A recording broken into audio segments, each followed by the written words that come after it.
Good morning, welcome to our members meeting for July. Today we'll be discussing brain fog. Brain fog affects many of our members and it is a very prevalent symptom of ME/CFS, fibromyalgia, POTS, orthostatic intolerance and long COVID. I hope today's presentation will help you to understand what is happening inside the brain and why brain fog is the result of this. We welcome discussion and questions at the end. The medical term for brain fog is cognitive dysfunction. Brain fog can be described as an inflammatory response in the brain. Here we have two images of brain fog and a summary of how it can affect someone. Brain seems to stop for a moment, forgetting what you were doing, losing your train of thought mid-sentence, finding it difficult to take in new information. These are all examples and there are many more. CCI support members have reported that brain fog makes it hard to do familiar things, multitask, pay attention, understand conversations, remember names and dates, focus, process thoughts, and it's even hard to speak clearly sometimes. Brain fog can feel fuzzy, confusing, spaced out, and heavy. One major cause of brain fog is inflammatory response in the prefrontal cortex, which is a very important part of the brain. The prefrontal cortex is the area of the brain which sits directly behind the forehead. This is the control center for cognitive processes such as planning, decision-making, thought, concentration, and judgment. This is the most recent part of the brain to evolve, and it is extra sensitive to stress and inflammation.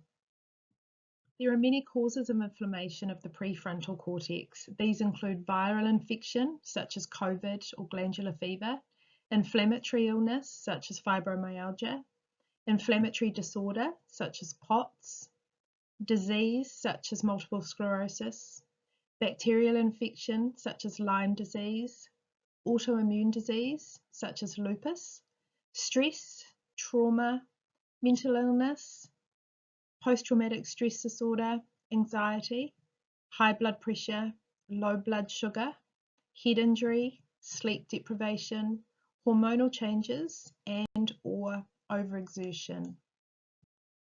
Inflammation in the prefrontal cortex increases the release of catecholamines, such as adrenaline and dopamine, which slows down electrical impulses in the brain, therefore slowing down working memory. This release of adrenaline and dopamine also causes other parts of the brain to prepare for danger, causing the fight or flight response, causing an ongoing tired but wired feeling.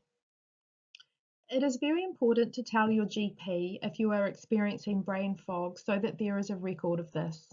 The GP will be interested in how long you have had impaired cognitive function and your specific symptoms.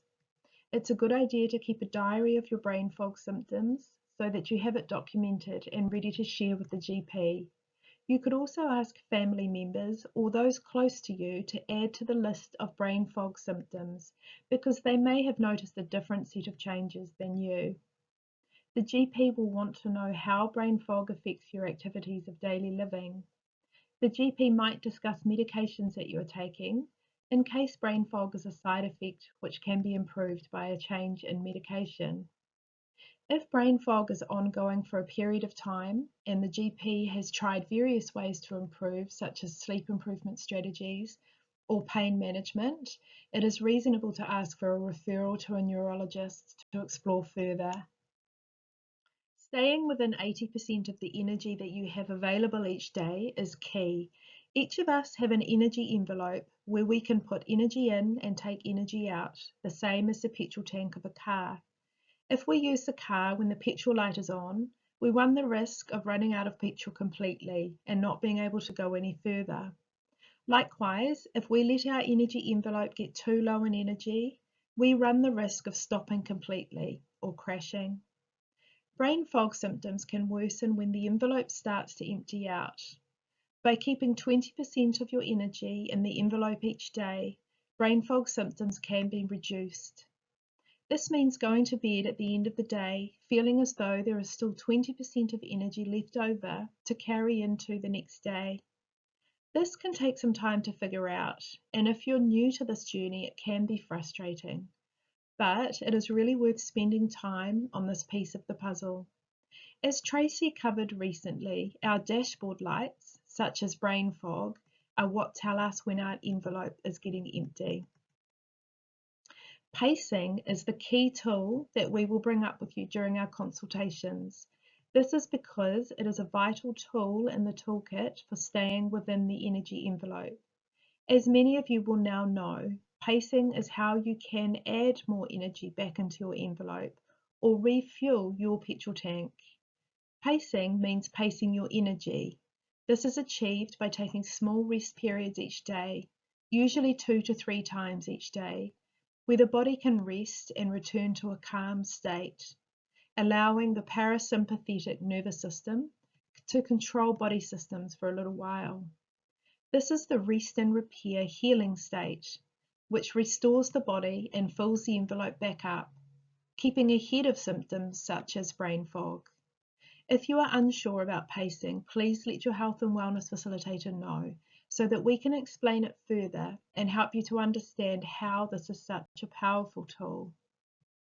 It is very important to lower stress levels because the stress response also causes inflammation and the release of the catecholamines that I mentioned before, adrenaline and dopamine. This can be achieved through breath work, meditation, and relaxation. The CCI support website has a collection of breathing exercises that can be done quietly at home, or Spotify has a wide selection of guided meditations. Some are 10 minutes and some are longer. Building breathwork or meditation into your rest periods each day can lower your stress levels and therefore help to lower inflammation too. Aside from rest periods, doing something that brings you joy or visualizing something that makes you happy can help to lower the stress response. Staying calm and reminding the brain there is no tiger to run from. Drinking a large glass of water at regular intervals throughout the day can lower the stress response. And eating an anti-inflammatory diet is important. Complex carbohydrates are important fuel for the brain too, but small amounts at a time is best, so as to avoid the digestive system from using too much energy. Here are a few practical tips and suggestions that we have gathered for you. Stick to a routine. For example, keep useful things in the same place so you automatically know where they are without needing to remember where you put them. For example, phone chargers, car keys, glasses, your wallet. Doing things that require concentration, such as replying to messages, paying online bills, at a time each day that you feel the most clear-headed. Ask loved ones to help put structure in place around the home. For example, lists on the fridge for anything that needs doing on certain days, rubbish out, grocery orders. Set up alerts on your phone to remind you of meetings or appointments. Keep supplements or medications near your toothbrush so you remember to take them. Ask loved ones to check supplements and medications regularly to check if they're running low. Doing one thing at a time to avoid multitasking and overstimulating the brain. Keeping pen and paper in each room, so if you think of something important, you can write it down and not need to remember it. Sensory input can happen without us even realizing. When driving, keep the radio off. When outside, wear sunglasses. Ask family members to spray perfume at the other end of the house or outside. Turn the TV off if no one is watching it to eliminate background noise. Anti-inflammatory foods can help to reduce inflammation, and these include brown bread, quinoa, olive oil, avocado oil, omega-3s, miso paste or miso soup, tofu, edamame beans, and free-range eggs. Foods to avoid due to their inflammatory properties include refined sugar and flour, packaged food, foods that contain soybean oil such as mayonnaise and dressings, processed meat such as deli ham and luncheon. There is a lot of ongoing research all around the world into brain fog, so we hope that more information will be available soon. A copy of these links to research will be included in the handout that will be emailed out to you later this week, so that you can take a look if you wish. Thank you so much for joining us today. I hope this has been helpful for you. Is there anything you would like to discuss around brain fog?